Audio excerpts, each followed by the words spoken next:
Η ανατομία μιας προδοσίας. Μας βάλανε στο λούκι δανεικών, στον αγορών το φαύλο κύκλο μέσα, και αφού στη δανεική χλειδί εθιστήκαμε γερά, μας κάνανε τη συνευθύνης την ενέσα. Και έγινε πάρτι συμφερόντων η Βουλή. Οι δυο μεγάλοι τάζαν για να κυβερνήσουν και όλο ζητούσαν αχρεωστήτως οι μικροί.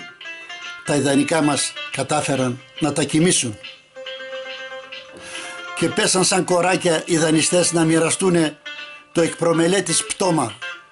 Και να, σε σύγχυση χωρίς συντονισμό ένας λαός το πουθενά ακόμα. Και η ζωή θλιμμένη προσπερνά και η νιώτια παρατήρητη πεθαίνει και προδομένη στα μπαράκια ξενυχτά και σκυλοβρίζει τις οικέτες η μαρμένη. Και οι ρασοφόροι σαν παγόνια φουντωτοί στα χρυσοπίκυλτα τα φαντεζή τους ράσα, σε σούπερ μάρκετ που τα λένε εκκλησές με ξένη συρμαγιά φωνούν Ανάστα. Και οι εφοπλιστές καμώνονται για την πρωτιά που έχουν στον κόσμο στα βαπόρια.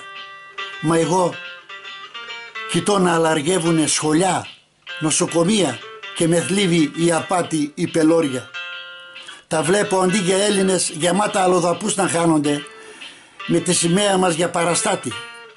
Βλέπω εργοστάσια και φόρους να γλιστρούν και μένα εν υπνώση επαναστάτη.